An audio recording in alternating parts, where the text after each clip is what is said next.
मैं स्वामी कमलेश्वरानंद सरस्वती माता भुवनेश्वरी सिद्धपीठ से हूँ। और आज संत कृपा हुई, संतों का बड़ी कृपा हुई कि आज सूर्य शक्ति अखाड़े के सनातन संघ के संतों ने हमें राष्ट्रीय पद दिया है। हम बड़े भाग्यशाली, सौभाग्यशाली हैं। ये हमारे उनाव बालाजी की पवित्र मीठी इस मिट्टी का परम प्रताप है। और हमारे आराध्य, हमारे सर्वस्व, हमारे प्राण भगवान शिव की विशेष कृपा है कि जिस नगरी में जन्म लिया, जिसकी छत्र छाया में रहे, जिसका पवित्र जल ग्रहण किया वह पुष्पावती मैया, और जिस मिट्टी का पान किया वो सूर्य नगरी की पवित्र माटी, उसकी कृपा से आज मैं यहाँ हूँ। और आज उन्हीं की विशेष कृपा से राम कथा, भागवत कथा का निःशुल्क प्रचार प्रसार कर रहा हूँ। कभी कभी विचार आता है जब लोग विरोध करते हैं, जाति विशेष के नाम पर हमको भद्दा बोल देते हैं, कभी कभी तो हृदय में पीड़ा होती है कि मैं सनातन धर्म का विकास कर रहा हूँ। दूसरी बात, जब हम लोग संन्यास लेते हैं और संत समाज जब संन्यास देती है तो ये पवित्र गंगा का किनारा हरिद्वार हो, त्रिवेणी संगम, साक्षात इलाहाबाद हो, प्रयागराज और उज्जैन की शिप्रा नदी का किनारा हो, वैसे जो भारत के 4 स्थानों पे महाकुंभ होते हैं ना, उन महाकुंभों में दीक्षा दी जाती है सनातन धर्म में सन्यासी दीक्षा, जहाँ हम अपने कुल जाति संप्रदाय को त्याग देते हैं, पिंडदान कर देते हैं, मुंडन करा देते हैं, फिर इस पद पर चलते हैं। और फिर चलने के बाद भी लोग जाति संप्रदाय और जाति की गणना हम में देखें तो हमें बड़ा लज्जा आती है इस भारत भूमि के उन विद्वानों के ऊपर जो जाति एक विशेष के लोग हैं, जो व्यास गद्दी को अपना अधिकार समझ बैठे। क्यों? पुराण कहता है जाति नहीं, विद्वान की गद्दी है। पुराण कहता है विद्वान अनुभवी विद्वान की गद्दी है, किसी जाति विशेष की गद्दी नहीं है। तो क्यों जाति विशेष को लेके चलते हैं आप? संत का काम होता है धर्म का पालन करना, सत्य के मार्ग में उन गृहस्थी लोगों को आगे बढ़ाना जिससे वो भगवत कृपा कर सके। और व्यास गद्दी पे बैठे हुए विद्वान जब व्यास गद्दी पे बैठते हैं तो दिव्य प्राणों में जो अमृतमय वाणी के माध्यम से उन भगवान राघव की, मेरे राघवेंद्र सरकार की, मेरे कन्हैया की, मेरे गोपाल की उन दिव्य कथाओं को अपने मुख के द्वारा अपने हृदय में प्रोकर इतने मिठास से, इतने प्रेम से आप लोगों के मध्य रखते हैं कि आपके हृदय में बड़ी प्रसन्नता होती है, आपका मन प्रफुल्लित हो जाता है। वो आप मेरे राघव, मेरे कन्हैया के चरणों को पकड़ लेते हैं। उन दिव्य गाथाओं को उस व्यास गद्दी के माध्यम से सनातन धर्म के विकास के लिए मार्गदर्शन करता है वह संत। व्यास गद्दी छोटी मोटी गद्दी नहीं है। और भाई मैं क्या कहूँ, व्यास गद्दी तो एक के बारे में कहना मेरी इस वाणी से वो शब्द ही नहीं कि मैं कह सकूँ। बस इतना कहूँगा कि विरोधाभास नहीं।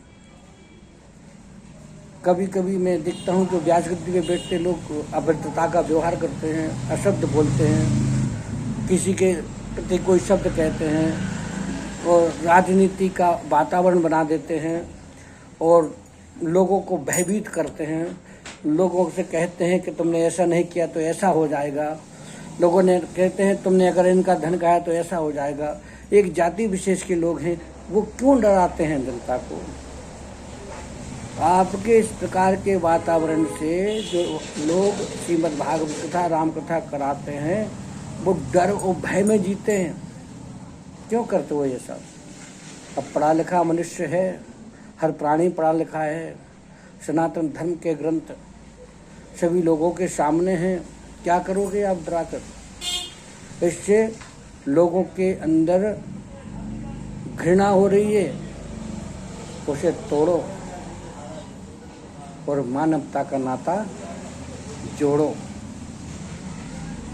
जब भी हिंदू राष्ट्र होगा, जब सनातन धर्म चलेगा। और फिर हिंदू राष्ट्र के पीछे क्यों पड़े? हिंदू राष्ट्र कैसे बनेगा ये बताइए। ये देश संविधान से चलता है, धर्म निरपेक्ष राज्य है। मैंने कहा जिस प्रकार इस पवित्र माटी में निम्न प्रकार के सुगंधित पुष्प खिलते हैं, जिस प्रकार इस पावन मिट्टी में अनंत प्रकार के पुष्पों की खुशबू बिखर जाती है, वातावरण को सुगंधित करती है। उसी प्रकार भारतवर्ष की भूमि में विभिन्न प्रकार की धर्म संस्कृतियाँ अपना अपना प्रभाव दिखाती हैं। अपनी अपनी जाति परंपरा के आधार पर विभिन्न प्रकार के उन बुंदेल गीतों के माध्यम से कितना कहूँ, इस भारत भूमि में कितनी प्रकार की संस्कृति हैं, कितने प्रकार के धर्म हैं। अरे उन धर्मों की दिव्य साधना के बल पे ही तो यहाँ धर्म टिका हुआ है। अपना ही क्यों मानते हो कि तुम्हारा है? ये सत्ता चलाने वाला परमपिता परमात्मा है, महाशक्ति महामाया है। ये नियति का खेल है, समझ जाओ। ये नियति क्या कर रही है, क्या करने वाली तुम नहीं जान सकते। ये प्रकृति को छेड़ोगे तो इन विपत्तियों को, विपताओं को झेलना पड़ेगा। इसलिए किसी का विरोध मत करो, धर्म पे चलो। और फिर क्या मैं देखता हूँ लोग कितनी सोशल मीडिया पे है? दामोदर यादव जी को कहते हैं। अरे वो दामोदर यादव हैं, वो अनुभवी हैं, वो ठीक है। आजाद समाज पार्टी के एक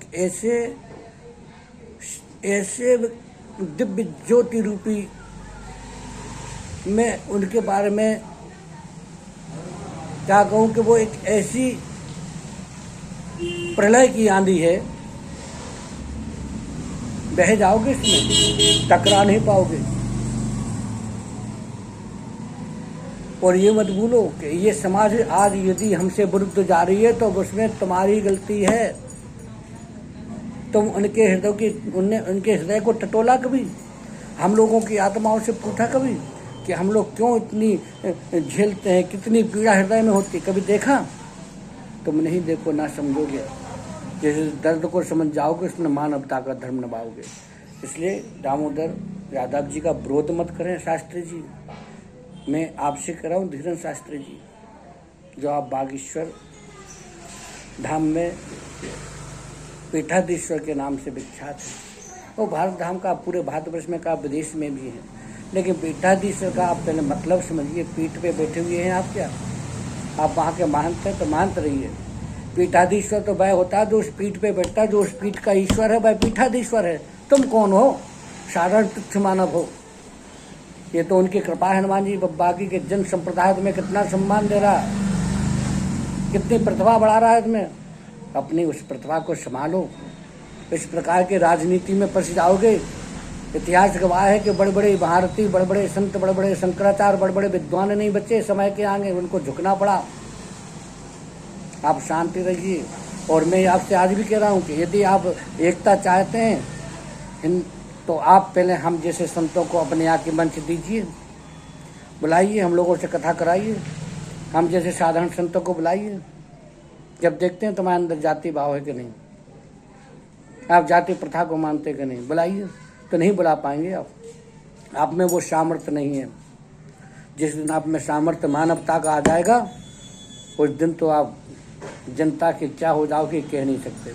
आप विरोध करना बंद करिए और जो शब्द आप यूज करते हो उन शब्दों को आप अपनी क्या नाम वाणी से निकाल दीजिए। आप तो धर्म का प्रचार करो। आपको लोग चाहते हैं तो उस पर चलो। क्यों तुम पड़े हुए इसके पीछे, उसके पीछे, इसका विरोध उसका विरोध क्यों झेलते हो? हम आपसे कह सकते हैं कि आप संभल जाओ, ना तो उस आंधी में कहीं उड़ जाओगे आप। इतिहास गवाह है। पर पता भी नहीं चलेगा आपको कि धीरेन्द्र शास्त्री एक दिन वह था जब आपकी जलवाते, एक दिन यह है कि आप यहाँ खड़े हुए हैं। ऐसी स्थिति ना है। इसलिए जातिवाद ना फैलाएं और ना ये झूठी झाटी बातें करें, ना झूठे झाटे वातावरण में रहें, ना ये रैलियां करें झूठी झाटी।